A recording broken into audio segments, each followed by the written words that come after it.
Graça e paz. Gente, impressão minha ou de onde para hoje vocês emagreceram? É impressionante, esse parece ser o elogio do século, da geração, que a turma mais gosta de ouvir, não é não? Parece que até os magrinhos abrem um sorriso quando a gente fala isso. Bom, ontem quando me apresentei, falei que meu principal chamado é para o ministério de ensino, para servir o corpo de Cristo. Mas algo que eu gosto sempre de falar antes de pregar, a respeito da importância da leitura. Em primeiro lugar, a gente pode dizer que Deus acreditou e investiu nessa ferramenta da literatura, a ponto da sua palavra ter chegado a nós nesse formato. E eu encorajo muito as pessoas o tempo todo, dizendo, leia mais. Lá em casa, papai repetia muito uma frase, nós crescemos ouvindo isso. Ele dizia, quem lê mais, fala melhor, pensa melhor, escreve melhor e vive melhor. Papai, quando eu e meus irmãos estávamos na fase de pré-adolescência, um dia chegamos em casa e não tinha mais televisão.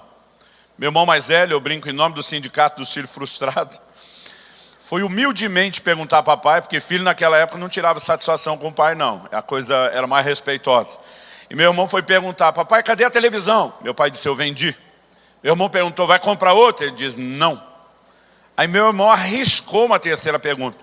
Quase que nem Abraão, quando está intercedendo por Ló em Sodoma e diz, não se ire o Senhor, se eu falar uma vez mais. E ele perguntou para meu pai, por que não? Papai disse, porque filho meu não cresce só assistindo TV e jogando videogame. Se é que dava para chamar de videogame aquela miséria daquele gráfico da época.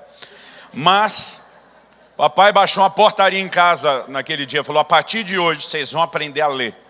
E além da leitura bíblica, que era obrigação diária em casa, papai exigiu que a gente passasse a pegar um livro por semana na biblioteca da escola. Aquilo que no início foi uma imposição chata, virou depois um hábito, transformou-se depois em prazer, e hoje é uma das coisas que eu mais sou grato a Deus de ter vivido dentro da minha criação, porque a conta que a gente não fez é que o ano tem 52 semanas, ou seja, papai fazia a gente ler mais de 50 livros por ano. A conta que a gente não fez ao longo dos anos, a diferença que isso faria na vida da gente. Então, eu fui batizado no Espírito Santo aos 15 anos de idade. Foi quando meu coração ferveu mesmo para Deus. Eu brinco, foi quando eu perdi o juízo, nunca mais voltei ao normal. E eu queria servir a Deus, eu sabia que eu tinha que me preparar. Mas nenhum seminário, nenhum instituto bíblico, nenhuma escola de ministério aceitava nenhum aluno com menos de 18 anos. Como você diz para um garoto de 15 que ele tem que esperar 3 anos, para um dia então sentar, começar a aprender e se preparar mais alguns anos. Eu pensei, posso até esperar para entrar na escola, mas não vou esperar para aprender. Já tinha o hábito da leitura, o que é que eu fiz? Ataquei a biblioteca do meu pai. Uma das coisas que o papai mais botou dinheiro na vida, não que ele tivesse muito, mas onde ele mais investiu foi literatura cristã.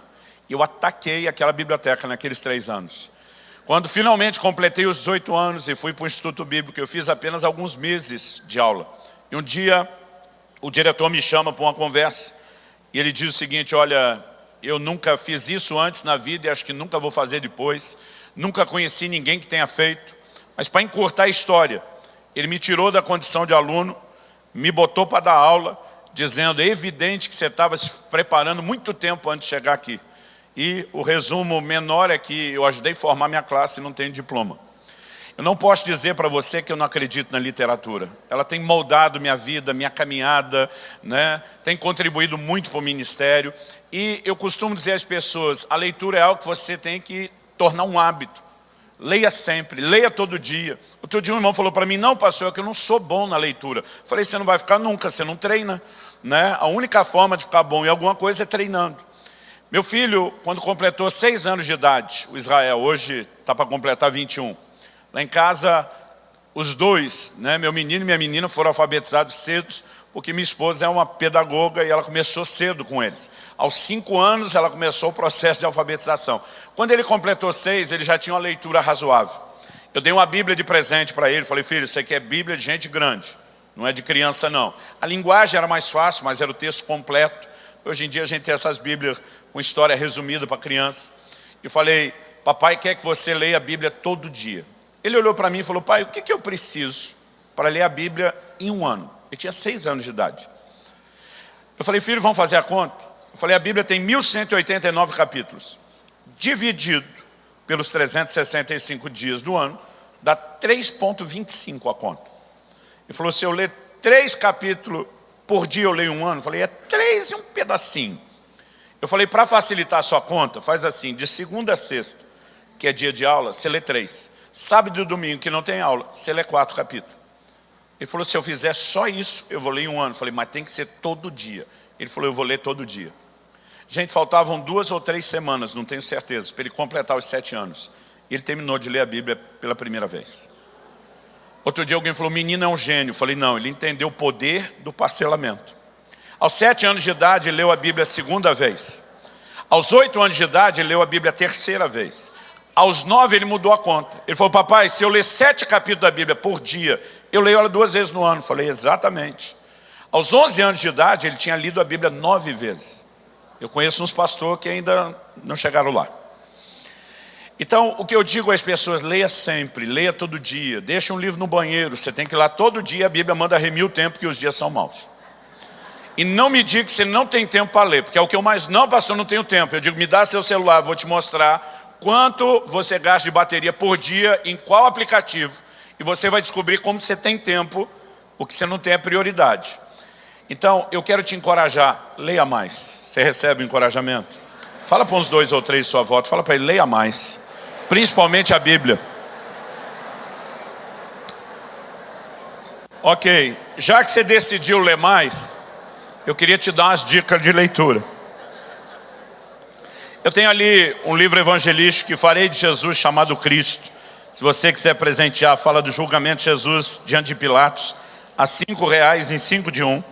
Tem aqui 2 clássicos do ministério, são dos primeiros livros que eu escrevi, o Conhecimento Revelado. Você quer mergulhar no entendimento, não só racional, mas espiritual da palavra, essa é uma boa ferramenta, o Conhecimento Revelado. Tem um outro assunto ali que mudou minha vida, o Falar em Línguas, a linguagem sobrenatural de oração. Paulo diz que o que fala em línguas edifica-se a si mesmo. E ele diz, dou graça a Deus que falo mais em línguas que todos vós. É um assunto que merece ser entendido e depois disso praticado. A gente ali, esse livro de todo o coração, vivendo a plenitude do amor ao Senhor. Quando perguntaram a Jesus qual era o maior mandamento, ele nem titubeou.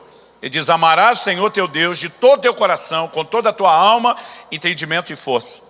Há 25 anos atrás, o Senhor me questionou, se esse é o maior mandamento, por que é que se fala tão pouco sobre isso na igreja?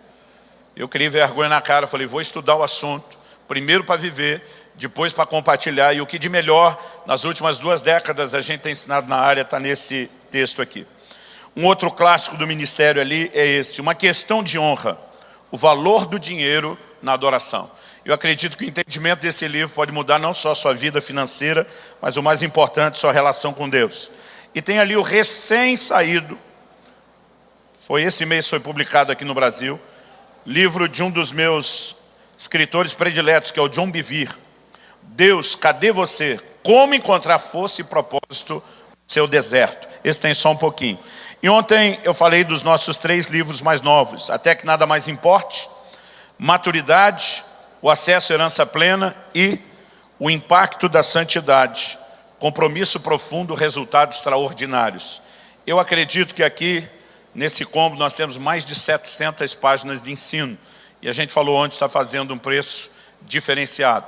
Expliquei ontem que a nossa intenção não é fazer comércio, é colocar na sua mão uma ferramenta e levantar fundos para continuar bancando os projetos de ensino. Então, fica aí a recomendação e a dica. O assunto que eu preguei ontem é do livro Até que Nada Mais Importe. E o que eu vou compartilhar hoje é desse material sobre santidade.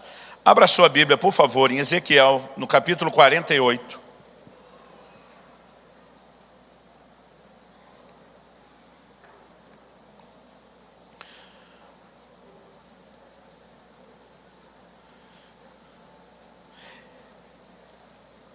Eu sei que nós não estamos numa reunião exclusiva para a liderança, embora eu sei que há muitos líderes aqui, começando dos líderes de célula, incluindo aqueles que ainda nem sabem que serão líderes. A palavra que eu vou compartilhar essa manhã, normalmente eu falo ela só em reuniões de liderança. E por alguma razão, desde ontem, Eu sinto no meu espírito que Deus quer que eu fale a respeito do assunto. Mas eu vou fazer algo aqui um pouco diferente. Nós vamos tentar montar juntos um quebra-cabeça. Então, é muito importante que você fique comigo.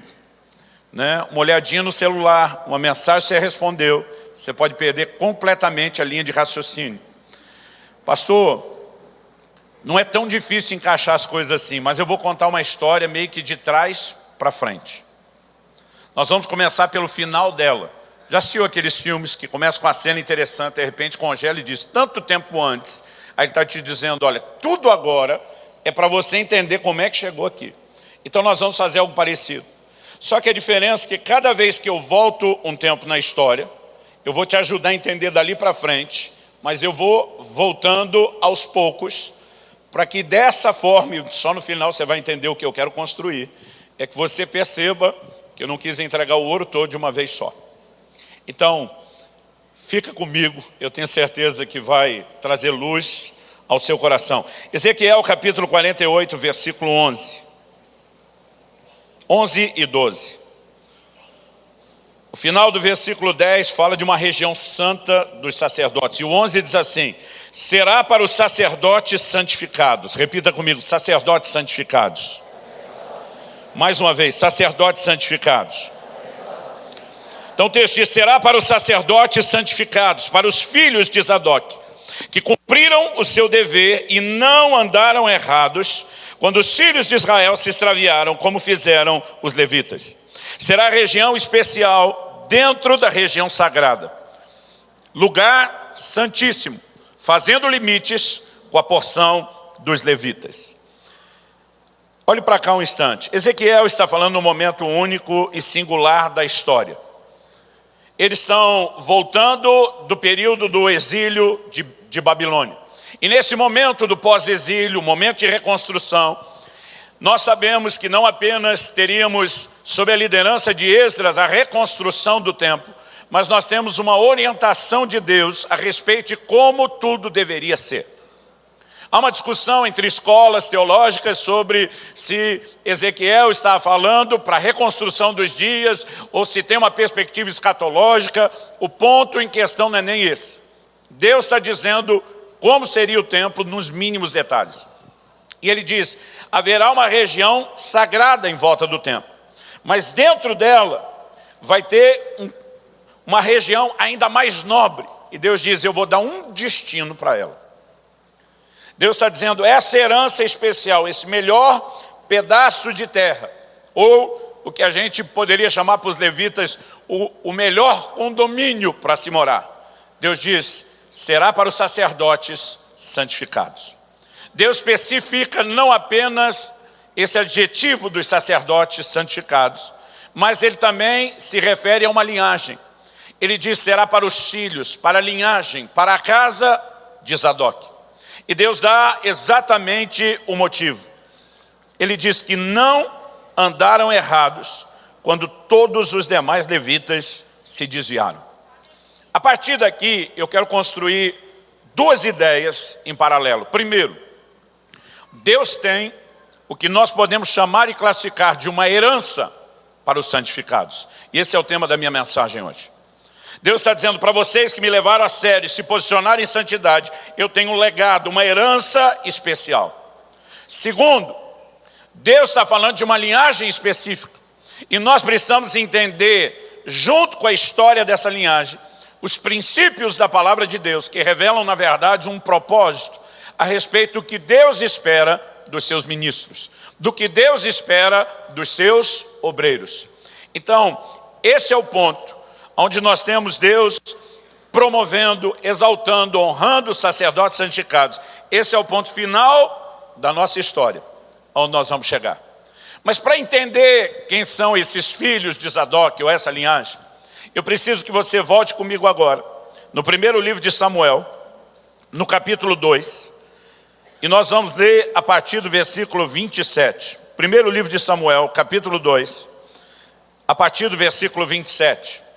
A Bíblia diz, veio um homem de Deus a Eli e lhe disse, assim diz o Senhor, não me manifestei na verdade à casa de teu pai, estando os israelitas ainda no Egito, na casa de Faraó, Eu escolhi dentre todas as tribos de Israel para ser o meu sacerdote, para subir ao meu altar, para queimar o incenso e para trazer a estola sacerdotal perante mim. E dei à casa de teu pai todas as ofertas queimadas dos filhos de Israel. Uma clara referência a Arão, o primeiro de toda uma linhagem sacerdotal. 29. Porque pisais aos pés os meus sacrifícios e as minhas ofertas de manjares que ordenei se me fizessem na minha morada? E tu, porque honras a teus filhos mais do que a mim, para tu e eles os engordares das melhores de todas as ofertas do meu povo de Israel. Portanto, diz o Senhor Deus de Israel: na verdade dissera eu que a tua casa e a casa de teu pai andariam diante de mim perpetuamente. Porém agora, diz o Senhor, longe de mim tal coisa, porque aos que me honram, honrarei, porém os que me desprezam serão desmerecidos. Eis que vem dias em que cortarei o teu braço e o braço da casa de teu pai, para que não haja mais velho nenhum em tua casa. E verás o aperto da morada de Deus a um tempo, com o bem que fará Israel, e jamais haverá velho em tua casa. O homem, porém, da tua linhagem, a quem eu não afastar do meu altar, será para te consumir os olhos e para te entristecer a alma, e todos os descendentes da tua casa morrerão na flor da idade. Ser-te-á por sinal que sobrevirá a teus dois filhos, Ofni e Finéias. Ambos morrerão no mesmo dia. Então, suscitarei para mim um sacerdote fiel. Diga comigo, sacerdote fiel. Só mais uma vez, um sacerdote fiel. Então Deus diz: suscitarei para mim um sacerdote fiel que procederá segundo o que tenho no coração e na mente. Edificar-lhe-ei uma casa estável. Outra tradução diz uma casa firme. Uma outra ainda diz uma casa duradoura.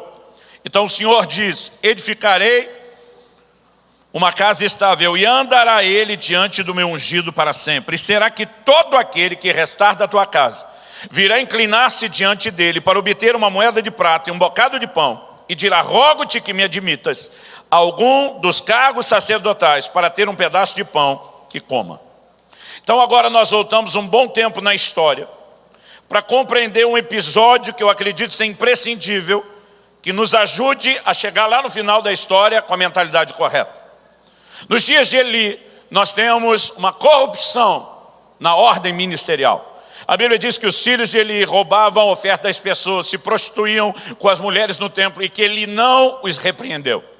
Num dado momento, um homem de Deus, que nós não sabemos o nome, aparece a ele e traz uma mensagem. A mensagem é clara: eu estabeleci o teu pai, entreguei o ministério, confiei a linhagem dele, o ministério, e disse que me serviriam para sempre. Mas o Senhor diz: longe de mim tal coisa. Deus diz: eu vou arrancar você e o seu braço da casa de seu pai. Deus está dizendo: eu não estou mudando a promessa que eu fiz a Arão e a sua descendência, mas você, Eli, eu estou arrancando fora, e junto com você toda a sua linhagem vai ser arrancado fora. Deus estava literalmente dizendo: eu vou acabar com a sua raça. Os teus filhos vão morrer juntos no mesmo dia, e a partir de agora o juízo e a desgraça vai se instalar na sua casa, até que todo mundo seja arrancado do ministério. E quem não morrer de forma prematura será expulso do ministério para mendigar. O Senhor diz: eu vou colocar um fim nisso tudo. E a razão, nós sabemos, é muito clara: eles saíram fora do padrão. Deus diz: no seu lugar, depois de eu arrancar você, eu levanto um sacerdote fiel, o que você não foi. E para esse sacerdote fiel, eu vou edificar uma casa firme, uma família duradoura. Eu vou criar uma linhagem que, diferente da sua, reproduza esse DNA de fidelidade, esse DNA de compromisso que eu não encontrei em você. E Deus diz: ele vai cumprir o que eu tenho no coração e na mente. Deus está dizendo: antes de você aparecer na história, antes de eu levantar esse substituto, eu tenho um projeto, eu tenho um propósito, eu tenho algo no coração e na mente para os meus ministros. E você não está me permitindo ir para lá, então eu arranco você e eu levanto alguém que me permita viver o meu sonho na terra. Isso é uma palavra-chave. A partir desse dia, o juízo, a desgraça na forma de juízo, se instala na vida de Eli. Nós passamos pelo capítulo 3 e já no 4. A arca do Senhor é tomada na batalha. Os dois filhos de Eli são mortos no mesmo dia. Ele recebe a notícia não só da morte dos filhos, mas de que a arca de Deus se perdeu. Ele cai da cadeira. A Bíblia diz: já era velho e pesado, quebra o pescoço e morre. Uma das suas noras, sabendo da morte do marido, entra em trabalho de parto porque estava grávida e na hora da luz também morre. A partir desse momento, a morte se instala na família. Mas normalmente eu e você não costumamos ler a Bíblia preservando uma linha de pensamento, a cronologia. A gente lê alguns capítulos, desconecta o todo e a gente não percebe que o que aconteceu com Eli, seus filhos e a sua nora era só o começo de uma sentença, de uma ordem de Deus contra toda a linhagem deles. Deus diz: eu vou arrancar todo mundo, eu vou acabar com a sua raça. E o processo não termina tão rápido, mas ele continua, o juízo de forma progressiva se estende. Em 1 Samuel, no capítulo 22, se for rápido de endereço, abra lá comigo. Nós temos um momento específico onde Saul, aborrecido com seus homens, aborrecido com o fato de que Jonatas, seu filho, fez aliança com Davi, ninguém conta para ele. Agora Davi fugiu, escapa dele, inclusive com a ajuda de Mical. Saul, se sentindo traído por todo mundo, começa a apertar a sua liderança principal do exército.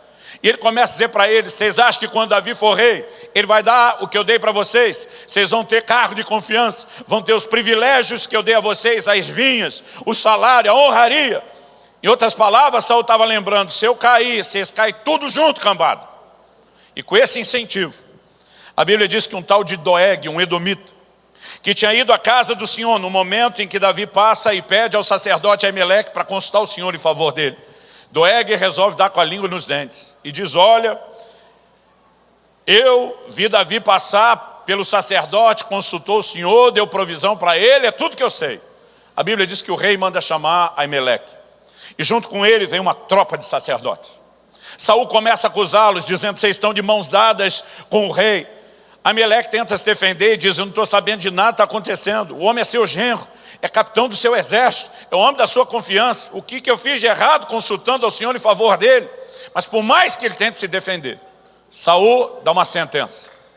E no versículo 17 do capítulo 22 nós lemos: disse o rei aos da guarda que estavam com ele: volvei e matai os sacerdotes do Senhor, porque também estão de mãos dadas com Davi, e porque souberam que fugiu e não me fizeram saber. Porém os servos do rei não quiseram estender as mãos contra os sacerdotes do Senhor, tiveram temor. Então disse o rei a Doeg, o que era o edomita: volve-te e arremete contra os sacerdotes. Então se virou Doeg, o edomita, e arremeteu contra os sacerdotes e matou naquele dia 85 homens que vestiam estola sacerdotal de linho.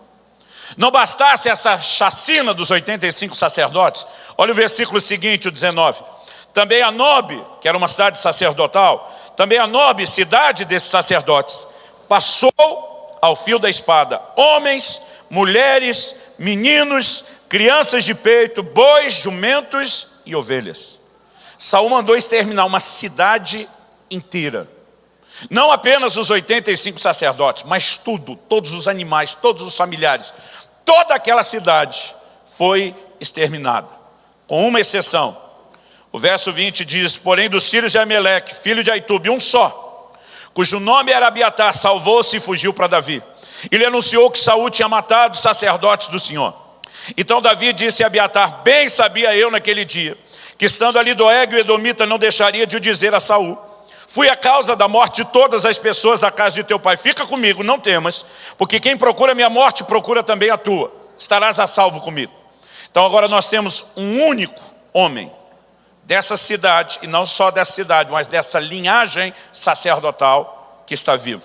Davi, debaixo do peso, se sentindo culpado pela morte de todo mundo, diz: ninguém vai tocar em você enquanto eu estiver vivo. E traz ele debaixo da sua proteção. Quem? Abiatar, filho de Aimeleque. Agora, o que eu e você precisamos entender é que quando os filhos de Eli morrem, quando o próprio Eli morre, aquela palavra de juízo estava se cumprindo. Mas ela não tinha se cumprido toda. Porque Deus falou de tirar uma linhagem inteira. Sem gastar tempo demais no aspecto técnico, mas caso você queira anotar, você vai descobrir a linhagem de Eli, tanto em 1 Samuel 14:3, como em 1 Crônicas 24:3.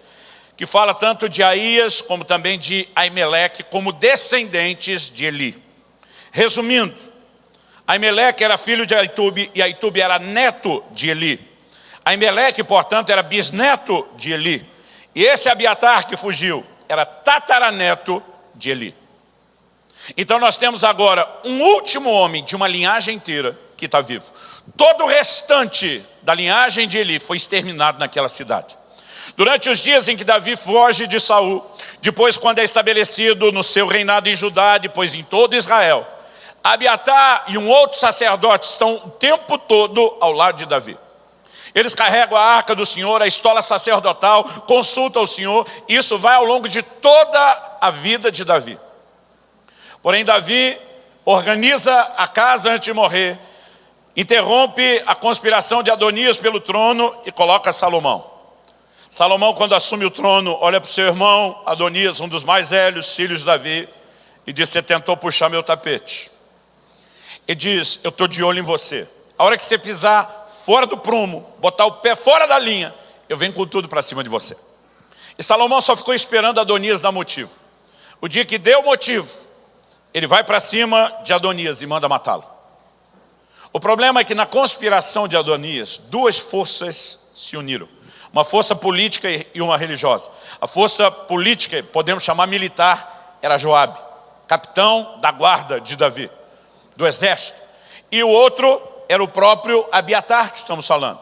Os dois apoiaram a conspiração de Adonias, que depois foi interrompido.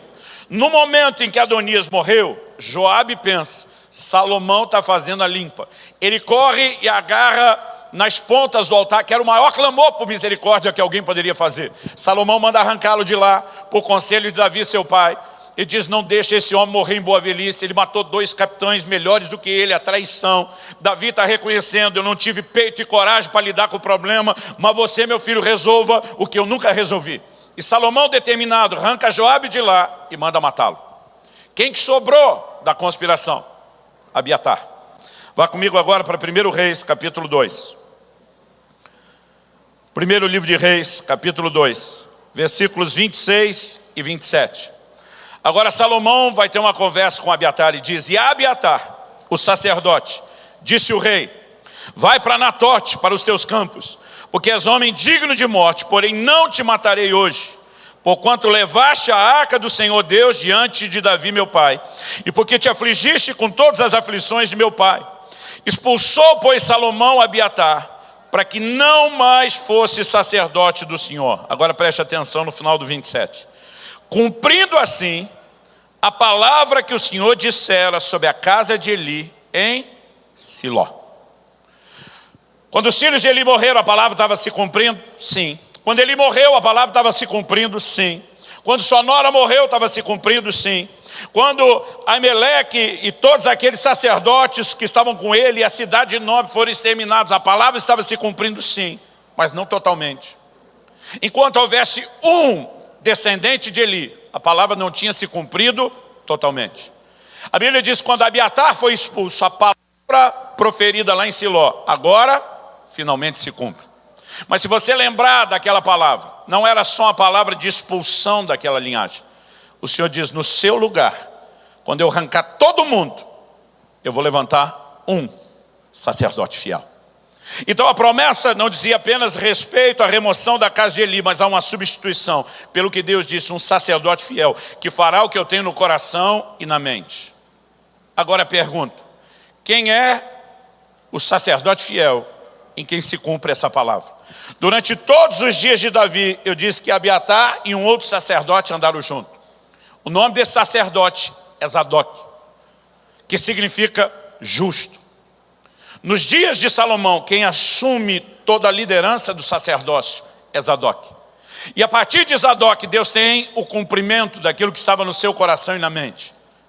Uma casa duradoura, uma linhagem duradoura, ou seja, aquele DNA de compromisso e fidelidade que Deus encontrou em Zadok é reproduzido geração após geração após geração. Mesmo quando chegamos ao período do pós-exílio de Babilônia, onde a maioria dos sacerdotes e levitas se corromperam, a linhagem de Zadok não se corrompeu, ela permaneceu fiel.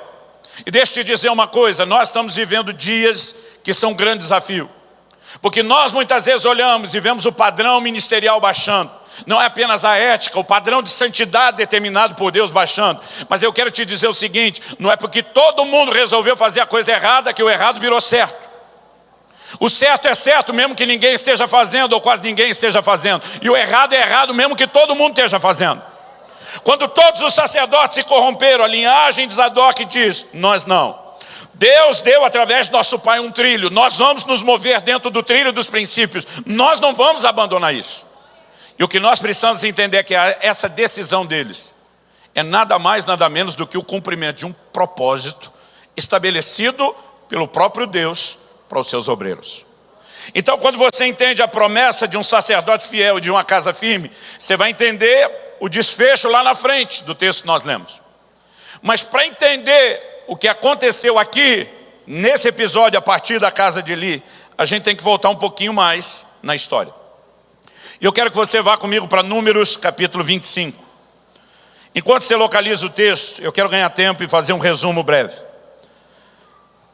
Depois do episódio das serpentes abrasadoras, registrado em Números 21, nós temos agora a história dessa figura mística, misteriosa, que é Balaão, que aparece no cenário. Contratado por Balaque, rei dos Moabitas, com a seguinte declaração: eu sei quem você abençoar será abençoado, quem você amaldiçoar será amaldiçoado. Ele é contratado por Balaque para amaldiçoar a nação de Israel. Apesar das advertências de Deus, ele segue, insiste. O Novo Testamento diz que Balaão amou o prêmio da injustiça, mas que em 4 tentativas de amaldiçoar o povo, Deus converte a maldição em bênção. Depois de 4 tentativas frustradas, Balaque está aborrecido e diz: você vai perder o prêmio que eu ia te dar. Balaão, que não quer perder o prêmio, diz: calma aí, nós vamos achar um jeito. Ele diz: não tem jeito. Você tenta abençoar o povo, amaldiçoar o povo e acaba abençoando. Você mesmo fala de um Deus que protege eles. Balaão diz: nós vamos achar um jeito. Eu imagino Balaque dizendo: se a maior força do universo está defendendo eles, quem é que vai conseguir atacar? Eu imagino Balaão olhando para ele dizendo: essa é a chave. Se ele é a maior força do universo, nós nunca vamos passar esse muro de proteção, nunca vamos vencê-lo. Então só sobrou uma chance. Se a gente conseguir fazer com que o Deus que é aliado vire inimigo e ataque eles, aí ninguém pode pará-lo, porque ele é a maior força do universo. Imagino Balaque dizendo: é o povo dele que ele defendeu, vem abençoando. Por que você acha que ele ia virar inimigo? Ele diz: eu tenho uma ideia que pode funcionar. Ele diz: você vai enviar as mulheres do seu povo a seduzir os homens de Israel. Mas quando elas fizerem as propostas dos préstimos sexuais, nós não vamos praticar só prostituição natural. Nós temos que colocar junto a espiritual. Então elas não vão cobrar dinheiro. Elas vão exigir que os israelitas se curvem diante dos deuses de vocês. Aí nós levamos esses homens à prostituição natural e espiritual junto. E Deus vai se irar contra eles. E Deus mesmo vai julgá-los. Pensa num conselho que deu certo.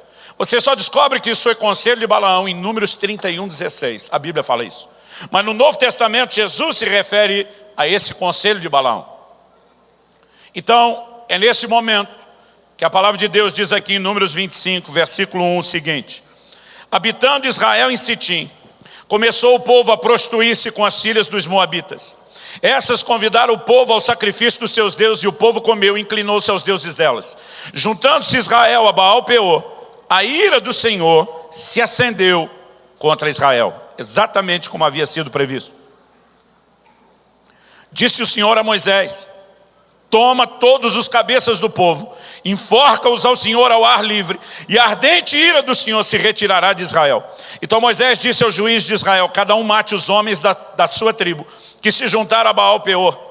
E eis que um homem dos filhos de Israel veio e trouxe aos seus irmãos uma midianita perante os olhos de Moisés e de toda a congregação dos filhos de Israel, enquanto ele chorava, diante da tenda da congregação. Vendo isso, Finéias, filho de Eleazar, o filho de Arão, o sacerdote, levantou-se do meio da congregação, pegando uma lança, foi após o homem israelita até o interior da tenda e os atravessou, ao homem israelita e à mulher, a ambos pelo ventre. Então a praga cessou de sobre os filhos de Israel, e os que morreram da praga foram 24.000. Então disse o Senhor a Moisés: Finéias, filho de Eleazar, filho de Arão, sacerdote, desviou-me a ira de sobre os filhos de Israel, pois estava animado com o meu zelo entre eles, de sorte que no meu zelo não consumi os filhos de Israel. Portanto dize: eis que lhe dou a minha aliança de paz, e ele e a sua descendência depois dele terão aliança do sacerdócio perpétuo. Repita comigo, aliança do sacerdócio perpétuo. Qual a razão disso? O texto diz, porquanto teve zelo pelo seu Deus e fez expiação pelos filhos de Israel. Gente, nós não estamos estudando só a história de um povo. Paulo diz em 1 Coríntios, no capítulo 10, no versículo 11, que essas coisas que sobrevieram a Israel foram escritas para advertência nossa, para exemplo nosso de quem são chegados os fins dos tempos. Deus não queria apenas que eu e você soubéssemos o que um dia aconteceu na história. Ele queria nos instruir para o tempo que nós vivemos hoje. Então nós temos um momento onde o povo se entrega à prática do pecado. E nós temos um líder, Finéias, neto de Arão, filho de Eleazar, que era filho de Arão. Ele passa a mão numa lança, vai atrás desse casal, e a Bíblia diz, executou a ambos. Nesse momento, a praga cessou, 24 mil pessoas já haviam morrido debaixo do juízo daquele pecado. Mas Deus olha e diz, eu vi em você um zelo de santidade que me agradou. Então eu quero dizer algo, eu estou fazendo com você, Finéias, a aliança do sacerdócio perpétuo. Ele está dizendo, você e a sua linhagem jamais serão arrancados do ministério. O que é que Deus está dizendo com isso? Deus está dizendo, é esse DNA de zelo de santidade, de fidelidade que eu estou procurando, e quando eu encontro, esse é o DNA que eu quero garantir que seja reproduzido. Quem está entendendo, diga amém. Agora, Arão tinha 4 filhos, 2 morreram por levar fogo estranho diante do Senhor, sobraram 2, Eleazar e Itamar. Deus não está dizendo que a linhagem de Eleazar, ou através de outros filhos que não fossem Finéias, ou que a de Itamar estavam fora. Todos eles continuam no sacerdócio. Mas de Finéias para baixo, Deus diz aqui, tem um grupo que está garantido e nunca será removido. Lá na frente, a gente vê a prova de que os outros descendentes de Arão continuaram inclusos.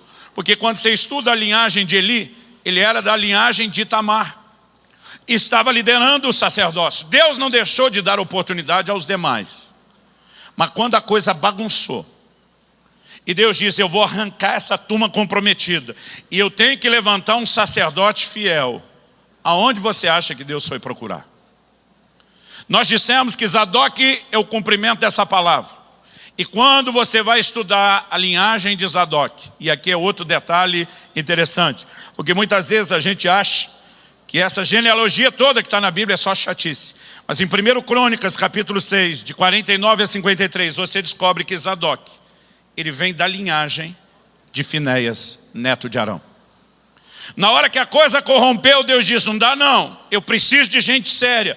Aonde Deus foi procurar? Lá naquele grupo, que ele diz, esses têm aliança do sacerdócio perpétuo. E Deus volta a pegar alguém dessa linhagem que continua reproduzindo o DNA de compromisso. Nos dias do pós-exílio de Babilônia, quando Israel chegou no auge da apostasia, a Bíblia diz que os filhos de Zadok não se corromperam. Você vai estudar no livro de Esdras, a genealogia de Esdras, o grande sacerdote reformador do período pós-exílio. E lá em Esdras 7, de 1 a 5, você descobre que Esdras é da linhagem de Zadok.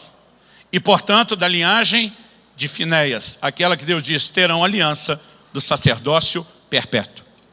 O que nós temos naquele versículo que lemos de Ezequiel 48 é o desfecho de um plano, de um projeto de Deus, desde o início, a respeito dos seus ministros. E quando a gente entende o que é essa promessa da casa firme, o que é Deus removendo uma linhagem corrompida, preservando aquela que preserva o DNA de compromisso, nós chegamos a uma única conclusão. Eu quero te perguntar agora, depois de falar da promessa da casa firme, o que leva alguém a ser estabelecido por Deus no ministério e o que leva alguém a ser removido do ministério. Nós já aprendemos com Eli que infidelidade leva alguém a ser removido do ministério. No entanto, o que levou primeiramente Arão e toda a tribo de Levi a estarem no sacerdócio? Você já parou para se perguntar isso? Quase sempre no Velho Testamento, quando Deus fala de tirar o povo de Israel, não existe menção de uma tribo sacerdotal. Pelo contrário, em Êxodo 19, 5 e 6, depois que eles chegam no Monte Sinai, já tendo saído do Egito, as palavras que Deus declara sobre eles são: vocês serão um reino sacerdotal. Deus está dizendo: eu quero um reino inteiro de sacerdotes. Deus nunca esteve atrás de uma única tribo. Em algum momento uma tribo é separada das demais, mas esse não era o projeto. O que nós mais defendemos na bandeira da reforma levantada há mais de 500 anos é o sacerdócio universal do crente, além da salvação por fé e não por obras. E nós tiramos essa declaração de uma afirmação de Pedro: vós sois a nação santa, o sacerdócio real, o povo de propriedade exclusiva de Deus. Pedro está citando ipsis literis a declaração que Deus faz a Moisés em Êxodo 19, 5 e 6 sobre toda a nação de Israel. Então essa ideia do sacerdócio universal vem daquela promessa para Israel. Mas num momento uma tribo foi separada das demais. Se você entender quando isso aconteceu, talvez você consiga entender o porquê. E o único texto do Velho Testamento que fala quando isso aconteceu está lá em Deuteronômio, no capítulo 10 e no versículo 8. Deuteronômio, que é chamado, significa segunda lei ou repetição da lei. O momento onde Moisés apresenta os highlights, os melhores e piores momentos da trajetória de Israel até Canaã e os principais mandamentos. Ele afirma em Deuteronômio 10, versículo 8, ele diz: por esse mesmo tempo, o Senhor separou a tribo de Levi para levar a arca da aliança do Senhor, para estar diante do Senhor, para o servir e para abençoar em seu nome até o dia de hoje. Por esse mesmo tempo. Do que Moisés está falando?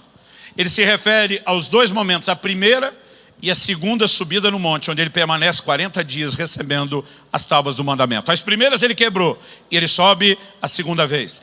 É entre a primeira e a segunda subida que ele está mencionando, que ele diz: foi nesse tempo que o Senhor separou a tribo de Levi. Pergunta: o que aconteceu nesse tempo?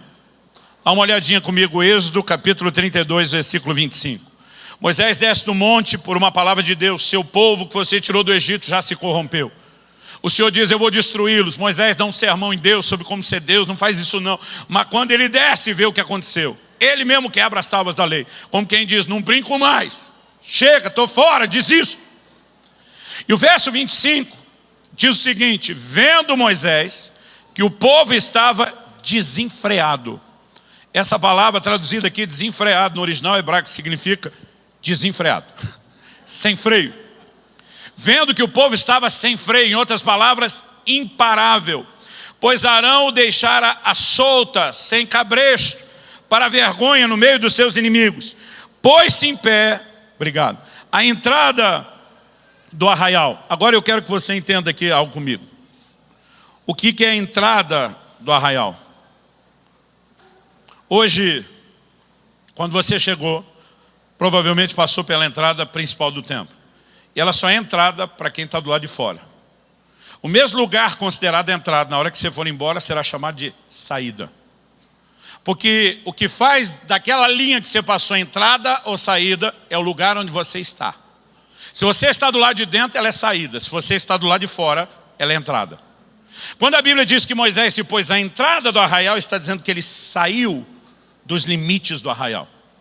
E quando ele passa o limite que define o arraial, então ele está do lado de fora, portanto a entrada, de lá ele grita para quem está dentro. Olha o que o texto diz: pôs-se em pé a entrada do arraial e diz: quem é do Senhor, vem até mim. Já que ele não consegue parar o povo, impedi-los de pecar, ele sai do meio do povo e diz: quem está do lado do Senhor, já que não dá para parar todo mundo, se posicione, vem para o lado de cá. A Bíblia não diz isso. Na minha cabeça, imagina ele pegando aquela vara, fazendo a risca no chão, e diz: quem é pelo Senhor, passa para o lado de cá. Quem foi que passou a linha? O texto diz: então se juntaram a ele todos, não alguns, não a maioria, todos os filhos de Levi, uma tribo inteira, se posiciona do lado de Moisés, que também era levita. Então, a palavra de Deus nos diz assim: aos quais disse, ao grupo do lado de fora: assim diz o Senhor, o Deus de Israel, cada um cinja a espada sobre o lado, passai e tornai a passar pelo arraial de porta em porta, e mate cada um a seu irmão, cada um a seu amigo, cada um a seu vizinho. E fizeram os filhos de Levi segundo a palavra de Moisés, e caíram do povo naquele dia uns 3.000 homens. Pois Moisés dissera: consagrai-vos hoje ao Senhor, cada um contra seu filho, cada um contra o seu irmão, para que ele vos conceda hoje bênção. Imagina Moisés falando com essa turma: o que Deus vai pedir para vocês agora é difícil, é pesado, vai ser doloroso, é um desafio, Mas se vocês obedecerem a Ele, uma bênção vai resultar dessa obediência hoje. Vocês já se posicionaram do lado dele, agora executem juízo contra o pecado. Faça essa nação infreável parar, ainda que com juízo. E eles entram, diz a Bíblia, e ele dá uma orientação e diz: não vá atrás do estranho, vá atrás do seu amigo, do seu vizinho. Mas se vocês obedeceram, ele vai trazer hoje uma bênção. Que bênção é essa? Lá na frente, quando ele conta esse momento da história, ele diz: foi nesse tempo que o Senhor escolheu a tribo de Levi. Atrás de quem Deus estava para trabalhar para ele e servi-lo? Gente que demonstrasse fidelidade e compromisso com ele. Quem está entendendo, diga amém. E quando Deus encontra, Deus diz: é com esse grupo e não com aquele que eu vou contar. Lá na frente, quando Finéias resolve passar a mão numa lança e executar juízo, você acha que ele teve a ideia e a criatividade sozinho? Ou que esse menino cresceu ouvindo as histórias do pai e do avô sobre esse dia que separou a tribo? Ele diz: nós entramos nesse negócio por um compromisso, nós permaneceremos no ministério pelo mesmo compromisso. E quando você chega no Novo Testamento não é diferente. Paulo escreve aos Coríntios e diz: o que se requer dos dispenseiros é que sejam achados fiéis. Só isso. Mas o que era para ser só isso, infelizmente hoje em muitos lugares está aparecendo tudo isso. O que leva alguém a entrar no ministério, fidelidade. O que leva alguém a sair, falta dela. Por muito tempo, eu imaginei que Saul nunca teve uma chance real. Eu pensava, o povo queria um rei, Deus falou: pega esse aí para se divertir até aparecer alguém que preste. Eu nunca achava que Saul teve uma chance real. Até que um dia eu estou lá meditando em 1 Samuel 13:13. E aí o profeta Samuel diz para ele: se você tivesse obedecido o Senhor, Ele teria confirmado o seu reino para sempre. Eu levei um susto, falei: pera, o que é isso? Teria confirmado para sempre. Samuel está dizendo: Ele não queria te substituir. Você só foi substituído por falta de fidelidade. Agora o Senhor já procurou um homem que lhe agrade. E quando Deus acha o homem que lhe agrade, Deus faz uma promessa para ele, que se você pensar bem, é a continuidade do que foi oferecido para esse homem. O que significa: seu reino seria confirmado para sempre. Que Saul não ia morrer nunca. Que ele ia virar uma espécie de Highlander, que se ninguém cortasse a cabeça ia viver de geração em geração. É claro que não. É aqui que nós precisamos entender a continuidade geracional. Estevão nos dá uma informação no Novo Testamento que não tem no Velho, que é a duração do reinado de Saul. No Velho Testamento a gente sabe que Davi reinou 40 anos, Salomão reinou 40 anos, mas não existe nada claro sobre o tempo de reinado de Saul. Estevão, em Atos 7, pregando, diz: Saul reinou 40 anos. Irmão, me diz o que foi que ele perdeu. Ele reinou o mesmo tempo que Davi, o mesmo tempo que Salomão. Quem perdeu não foi Saul, foi a sua continuidade geracional, que foi cortada fora, porque reproduziria o DNA de infidelidade. Agora, quando Deus diz: seu reino duraria para sempre, e você vê que no substituto que é Davi, Deus fala a mesma coisa: sua linhagem vai reinar para sempre. Deus prometeu a Davi uma casa firme, estável, duradoura. E já vimos que isso na Bíblia significa continuidade geracional. Deus diz: nunca faltará descendente seu que se assente no trono. O que é que Deus estava dizendo? Não só vocês vão governar por muitas gerações, de repente virá um da sua linhagem que se sentará no trono para reinar para todo sempre. Deus estava prometendo: o Messias virá da sua linhagem. O que me faz suspeitar, não vou pôr isso como doutrina, só especulação, que se Saul não tivesse falhado, talvez hoje eu e você, em vez de cantar que Jesus é o leão da tribo de Judá, cantaríamos que ele é da tribo de Benjamim. O que Saul jogou fora não foi os dias do seu reinado, foi a continuidade geracional. Quem está entendendo, diga amém. Um dia eu estava falando isso a um grupo de pastores, um resmungou em voz alta para eu ouvir. Até agora só citou texto do Velho Testamento. Falei: eu te dou um do Novo. Apocalipse 2, carta ao anjo da igreja de Éfeso. O Senhor disse: se você não se arrepender, eu venho contra ti, removo o seu candeeiro. Do que Deus está falando? No capítulo 1, João tem uma visão: 7 candeeiros de ouro, 7 estrelas. O anjo explica: os candeeiros são as igrejas da Ásia, as estrelas são os mensageiros das igrejas. Agora Deus está falando com um dos anjos, um dos mensageiros: se você não arrepender, o candeeiro, a igreja que eu te entreguei, eu tomo de volta de você. Porque do Velho para o Novo Testamento, nós não temos uma mudança dos princípios de Deus. Nós temos uma progressão na revelação de um processo que Deus quis que nós fôssemos entendendo de forma ampliada ao longo do tempo. Mas Deus não mudou. As pessoas hoje em dia falam de Velho e Novo Testamento, quase como se no Velho Testamento Deus era ruim e depois ele converteu e ficou bom. Irmão, Deus não muda, Ele é o mesmo. A revelação dele progrediu, mas Ele não mudou. Eu não aguento mais ouvir essa conversa de que no Velho Testamento era de um jeito, no Novo era do outro. Alguns aspectos sim, princípios do caráter, do plano e do propósito de Deus não mudam de uma aliança para outra. A gente precisa entender isso. Agora, outro dia eu vi alguém falando, não, no Novo Testamento não tem juízo. Falei, alguém tinha que ter avisado Ananias e Safira, morreram à toa. Falei, alguém tinha que ter avisado Jesus, que fala para aquela mulher que ele chama de Jezabel, eu vou te pôr de cama, eu vou matar seus filhos. Como que o mediador da nova aliança não sabia que não tinha juízo e está julgando os outros? Pedro diz que o juízo começa pela casa de Deus. Irmão, não se engane. Não só há juízo no Novo Testamento, mas deixa eu te dizer uma coisa, nós estamos orando por avivamento. Quanto maior a medida de glória, maior a medida de juízo. É nesse ambiente que Ananias e Safira caem mortos. Deus não mudou os seus padrões. E para terminar, o que eu quero que você leve em questão é o seguinte. Durante muito tempo, a igreja foi conhecida como o único exército que abandona para trás o seu serviço. Infelizmente, nós carregávamos esse adjetivo. Começamos a aprender um pouco mais sobre misericórdia, sobre restauração, sobre novas oportunidades. E começamos a crescer na ideia de recuperar ministros que tropeçaram. Mas aí nós saímos de um extremo, ou ninguém prestava para mais nada, e fomos para um outro extremo, de que agora alguns, diferente de antigamente, que sabia que não tinha mais jeito, disse, se eu fizer uma babada vai ter chance para mim, e eles têm um pouquinho mais de encorajamento para fazer o que é errado. Eu quero terminar te dizendo o seguinte, é melhor não pecar do que pecar e ser restaurado depois. Nós não vamos negar que tem restauração para quem pecou, mas eu quero te garantir que é melhor não pecar do que pecar e ser restaurado depois, porque todo pecado, mesmo que perdoado, tem consequências. A palavra de Deus é muito clara sobre isso. Quando aqueles 12 espias voltam de Canaã, 10 deles inflamaram a terra, o Senhor os fulminou na hora. Mas porque o relatório deles contagiou uma geração, Deus diz para Moisés, vaza daí do meio que eu vou matar todo mundo. E de você eu faço uma geração que vai possuir a terra. Recomeço com você. Moisés disse, Deus faz isso não, tem misericórdia deles, perdoa. Deus disse, tá bom, perdoei. Não vou matar eles. Agora.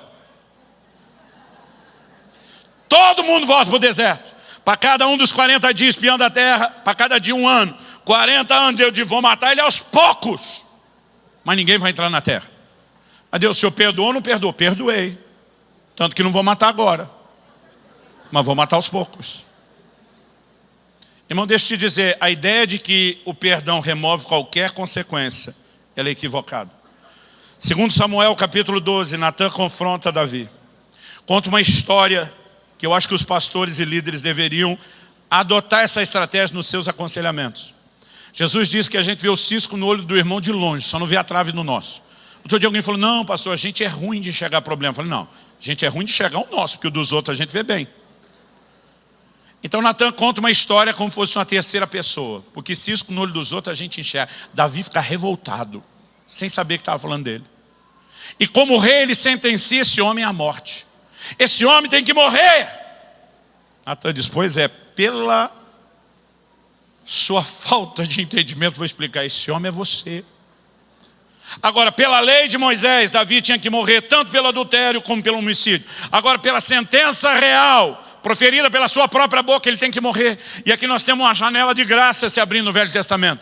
Ele diz, mas você não vai morrer. Teu pecado foi perdoado.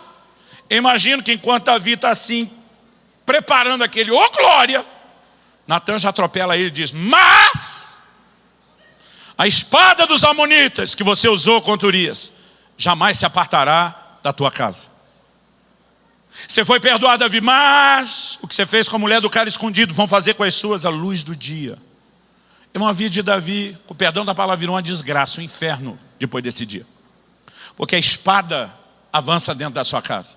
Nas minhas contas levou pelo menos 11 anos, mas um dia Absalão arma uma tenda. Talvez Davi já tivesse até esquecido.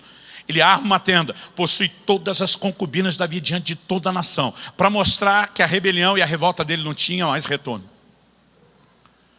E aí Deus mexe no ponto que mais doeu em Davi. Mas a criança que foi gerada dessa relação vai morrer. O homem, segundo o coração de Deus, passa 7 dias prostrado, sem comer, sem levantar, chorando, intercedendo pela criança. A criança não, Senhor, a criança não. E Deus diz, vai morrer, vai morrer, vai morrer. E morreu. Mas Deus, espera aí, o pecado foi perdoado ou não foi? Foi. Mas as consequências se manifestam. Quem está entendendo, diga amém. Ah não, pastor, só a história do Velho Testamento, vamos para o Novo. Saulo se converte, foi o grande perseguidor da igreja. Qual foi a primeira palavra profética que ele recebe? Ananias chega e diz, Saulo, irmão, o Senhor que te apareceu no caminho mandou dizer, cara, teu ministério vai bombar. Ministério internacional, você vai falar para os gentios, vai rodar o mundo. Vai ter entrada e acesso aos grandes líderes mundiais. Você vai falar diante de reis. Imagina só Paulo, aleluia, glória a Deus. Mas tem um negocinho que ele mandou falar também. Paulo diz como é que é? Um negocinho aí, repete. Ele mandou te dizer assim, eu te mostrarei o quanto importa sofrer pelo meu nome. Imagino Paulo engolindo seco. É o cara que entendeu a graça e justificação como nenhum outro, mas sua primeira palavra profética foi, perseguiu uma igreja, bonitão, não foi? Foi. Agora vai ver o que é bom, está perdoado. Mas vai colher o que plantou. Naquele dia Paulo ganha o dom do para-raio. Onde ele vai, irmão? Confusão. Apesar de perdoado. Quem está entendendo, diga amém. Sabe qual é o nosso problema? É a incapacidade de ver que pecados, mesmo que perdoados, podem diminuir aquela herança dos santificados. Você lembra de Moisés e Arão? Que o Senhor fala para eles, eu quero que vocês falem a rocha. E aí você vê lá em Números 20, versículos 12 e 13, que os dois, em vez de falar, feriram. Aí o Senhor chama os dois bonitão para a conversa, diz, Arão e Moisés, se apresente. Imagino eles, cabeça baixa, mão para trás, que nem jogador fazia com juiz antigamente, quando tinha respeito, filho com pai. O Senhor diz, eu mandei vocês falar a rocha. Sim, Senhor. Mas ao invés de falar, vocês feriram. Sim, Senhor.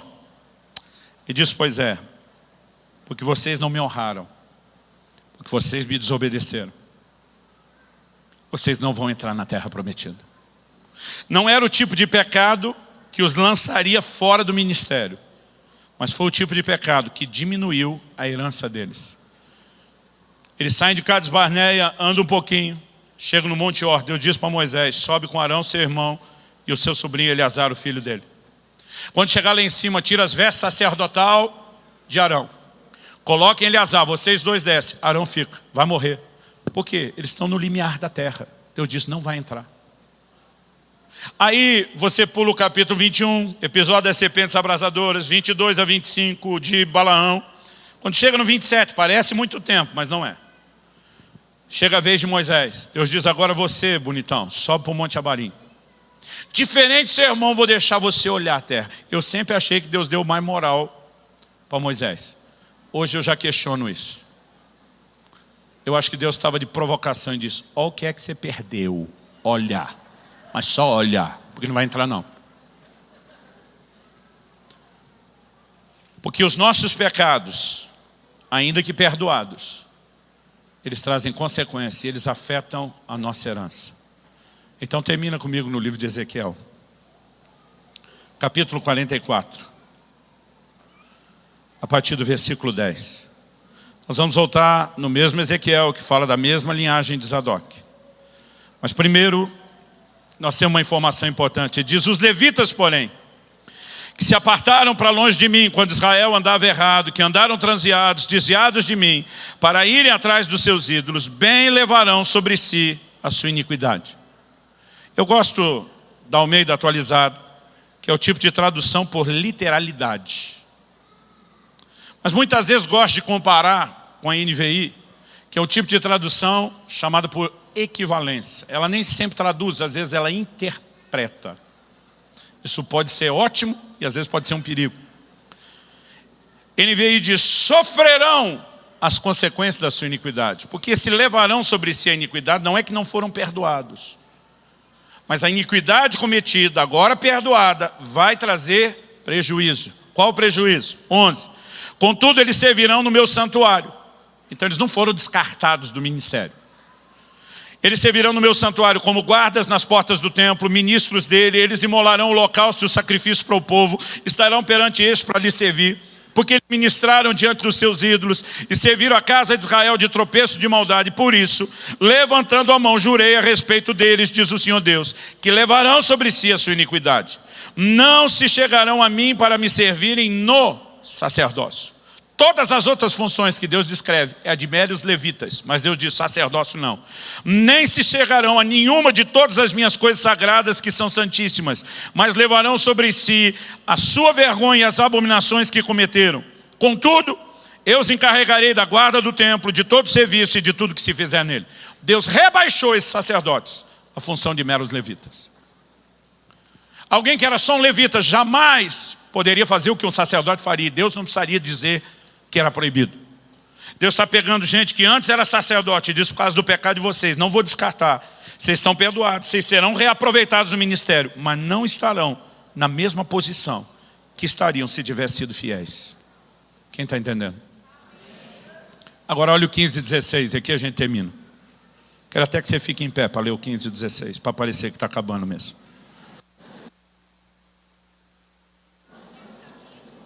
Ezequiel 44. 15 e 16, mas os sacerdotes levitas, preste atenção agora, os filhos de Zadok, a linhagem de Zadok, a casa de Zadok, o sacerdote fiel, que cumpriram as prescrições do meu santuário, quando os filhos de Israel se extraviaram de mim, eles se chegarão a mim para me servirem, estarão diante de mim para me oferecerem a gordura e o sangue, diz o Senhor Deus. Eles entrarão no meu santuário e se chegarão à minha mesa para me servirem, e cumprirão as minhas prescrições. A herança dos santificados não é apenas um pedaço de terra à volta do templo. Não é apenas uma herança natural e física. O Senhor está dizendo que vocês vão ter um lugar na minha presença que outros não terão. Vocês vão ter um lugar de acesso diante de mim que outros não terão. Irmão, preste atenção, eu não estou pregando aqui um evangelho do mérito. Alguns tentam tirar o que a gente fala do contexto. O que eu estou falando aqui é semeadura e ceifa. O que eu estou falando aqui é reciprocidade. Deus diz, eu honro os que me honram, mas os que me desprezam, eu desprezarei. Nós estamos criando uma distorção da graça, onde não existe mais semeadura e ceifa, onde não tem colheita do que se planta, onde não existe reciprocidade e nem precisa ter um código de honra. Eu quero te dizer, a palavra de Deus não admite isso. Nenhum de nós será santo só com a sua força. O que nós temos que entender, isso não é assunto de hoje, é que a graça é a maior força empoderadora para viver santificação. Mas se nós não entendemos esse princípio, jamais viveremos a herança plena.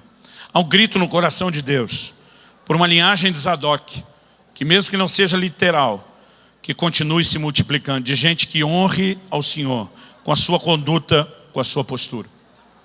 Há uma herança para os santificados e nós precisamos persegui-la. Não apenas porque queremos colher os resultados disso, mas principalmente porque queremos o sorriso no rosto dele. Quem está entendendo, diga amém. Outro dia um cara falou para mim, não entendo você ficar pregando santidade desse jeito.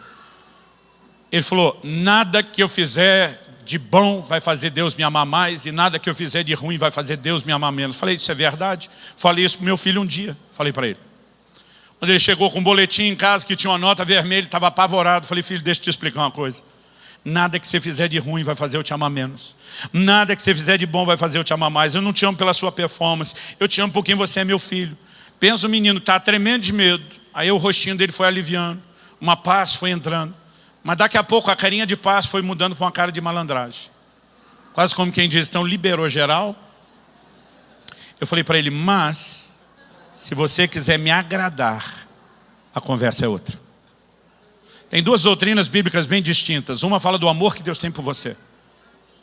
A outra fala de agradar. A Bíblia diz, os que estão na carne não podem agradar a Deus. Sem fé é impossível agradar a Deus. Os que estão na carne são amados por Deus? São. Os que estão sem fé, na incredulidade, são amados por Deus? São. Mas vão para o inferno mesmo amado. Porque não é o amor de Deus que muda o destino deles, é a resposta deles ao amor de Deus. E aí entra nesse terreno de agradar. E a gente precisa de uma reforma doutrinária a respeito do que é agradar a Deus. O Senhor nos chamou para viver nesse lugar. Quem está entendendo, diga amém. Pai, a tua palavra foi pregada. Eu tentei da melhor forma possível repartir aquilo que o Senhor nos tem orientado, mas se o Senhor não vivificar essa palavra, terá sido só uma aula de história ou um pouco de teologia. Nós precisamos de mais do que isso. Eu oro que o Senhor vivifique a tua palavra no coração dos meus irmãos e irmãs. Que o Senhor não apenas traga entendimento espiritual, como também traga aplicação prática, personalizada na vida de cada um. Que nós possamos perceber o grito do teu coração por uma geração zelosa, que entende que a graça não apenas se manifestou trazendo salvação a todos os homens, mas também ensinando-nos que, renegadas as paixões, as impiedades mundanas, vivamos no presente século de forma sóbria, justa e piedosa, aguardando a bem-aventurada manifestação de nosso Senhor Jesus Cristo. Eu oro que nesta manhã, diante do entendimento e do temor do entendimento da tua palavra, cada um dos meus irmãos e irmãs possa renovar seu posicionamento de consagração, de santificação diante do Senhor. Nós clamamos em nome do Senhor Jesus. Se você crê e concorda, diga amém. Se você recebe essa palavra, diga eu recebo em nome de Jesus. Irmão, olhe para cá um instante. Deixa eu terminar com esse pensamento. Em 1 Timóteo capítulo 3, Paulo diz que o ministério começa com a vocação. Pessoas se sentem vocacionadas. Mas ele diz, não adianta só ter vocação, tem que ter qualificação. E depois, eles têm que ser experimentados, provando as qualificações, para só em quarto lugar ser estabelecido.